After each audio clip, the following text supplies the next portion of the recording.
Hey, this is Taylor Burns with the Wild Feathers, backstage here at the Seth Meyers Show.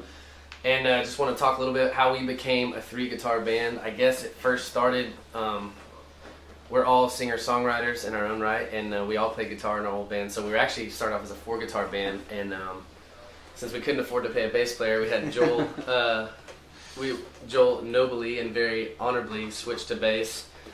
And so we just like to play around with different textures and sounds and everything like that. So we have an acoustic. I play a 12-string a lot. Preston does a lot of pedal steel and slide and stuff like that. And I think the reason it worked and the reason we liked it is because the bands we grew up listening to, you know, were guitar heavy, and that's always what we grew up idolizing is guitar stuff, you know. And you don't hear it a lot in modern music today, you know. Just you hear a lot of synth and everything else. But I think we tried to stay true to our roots and what we grew up listening to, which is, you know, multiple guitar bands. Mm-hmm. Absolutely. And for me, you know, playing acoustic guitar is kind of, fortunately it worked out for me because that's what I love to play, and that's what I sit down to write with, and plus I don't have to carry an amp and all that cool stuff.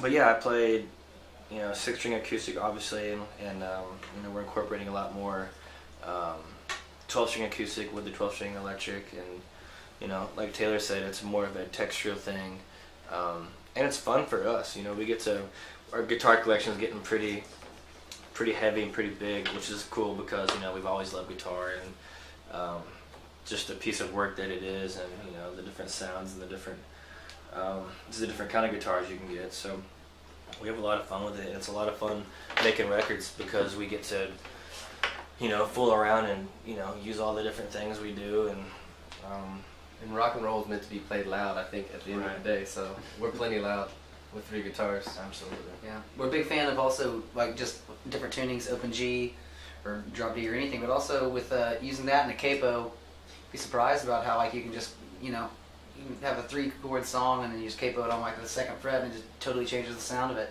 or just the tone aspect of it. And so you can get a lot of different sounds, like, you know, with different people playing in different positions, even if it is just 3 chords over and over again.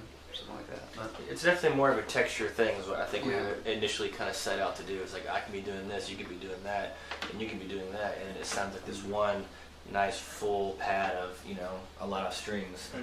Yeah, even when we're playing, me and Ricky sometimes play the same chord, but on a 12-string and acoustic, it's, you know, they go really well together. It's not, I don't feel like we're being redundant at all.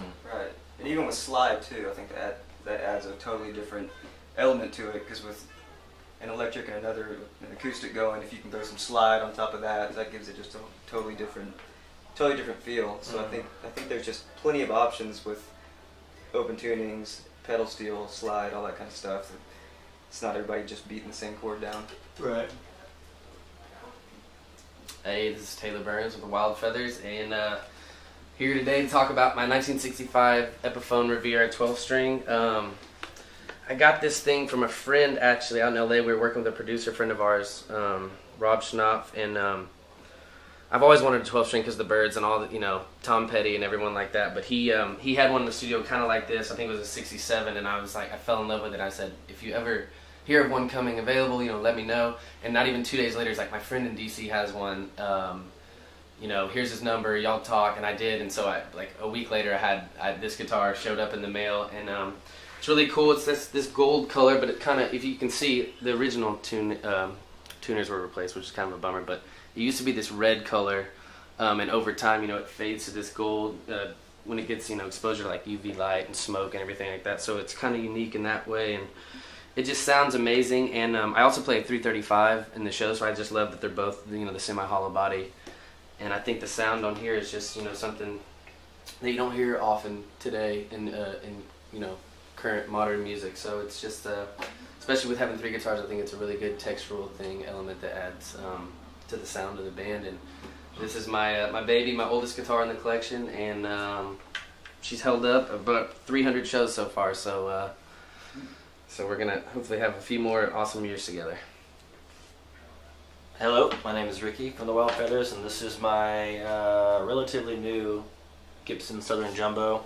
Kind of my main guitar on the road. It kind of takes a lot of flights, takes a lot of beating, and I've had it for maybe not even 3-4 months, and it looks like it's already a couple years old, just because the amount of shows we do every year and whatnot. But it's got it's all rosewood. It has the LR Bags Element pickup in it, which I think sounds really good. And this is like I said, it's kind of more of my road dog kind of guitar. You know, I'm not really. Some guitars we have at home that we kind of don't take out of the cases or the closets, you know, because we don't want them to get hurt out here. But this one takes a licking, keeps on ticking. It's a good workhorse. So I like it. Smells good, sounds good. I mean, it definitely has a full body tone to it too, which is nice. And I've written 3 number 1s now on it, so you know, I'll always have it forever. It has my signature down here. Not really, but anyways, Gibson Southern Jumbo. Hey, it's Joel from the Wild Feathers, and talking about my Harmony H22 bass, which I came by accident because I'm a guitar player that just got the short end of the stick here on the had to play the bass when we really couldn't really afford a bass player, couldn't afford to pay one, and we didn't know anybody, and so I'd played one of these out in LA before, and I saw it and I just loved it. And so at the time came where we were like, well, we're going to do this big tour, and we can't really afford a bass player. And I was like, well, okay, I'll play bass. And I just had a little Epiphone viola bass, and it really wasn't cutting it. So I looked, scoured the internet, and found this and had it shipped. And it's a pretty funky little machine here. It's fully hollow bodied.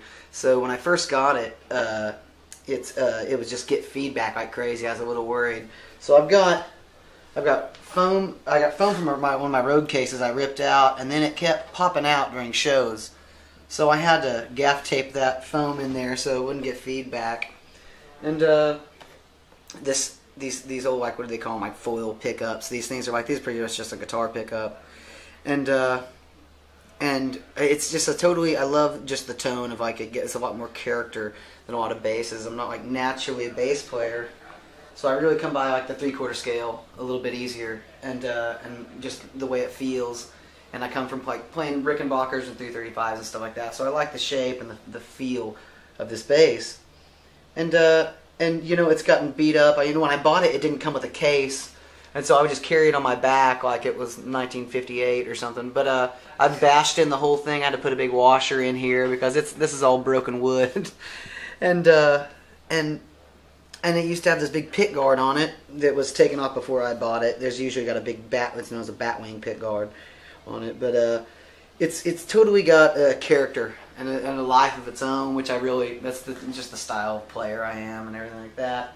And it's old, and it's, I mean, made in America. It's built like a brick shit house. So I love it. Anyways, Harmony H22 bass. Hey, I'm Preston from the Wild Feathers, and I'm here to talk about the 1959 reissue Gibson SG guitar, which I've been really loving lately. I first got into this guitar, I was playing a Les Paul at the time, and our tour manager had one of these and took it out on one of the runs, and I played it for a show, and it's about half the weight of a Les Paul. So I was into it immediately right then. And so we had some friends out at Gibson. We were out in LA, and I saw this, got a good deal, and I think it's relatively new. I don't know exactly what year it is, but I've already got some pretty good war wounds on it just from the past couple runs. But big fan of this guitar. I love the tremolo bar, or vibrola, I guess what they call it. It's really cool to do kind of swells and stuff with a volume pedal. It gives it sort of a haunting, almost pedal steel-ish sound. Love the double cutaway, especially playing slide. You can get real high on the neck, whereas, you know, a lot of guitars you get stuck about right here, but on this you can really get up there playing some slide. Just got the standard humbuckers. I'm not sure exactly what model they are, but still gives it that full, warm Gibson sound, which we're all big fans of Gibson, obviously. So she's been good to me. It's been my road dog for a couple of years now, and I don't think I'm changing anytime soon. So anyway, Gibson SG 59 reissue right there.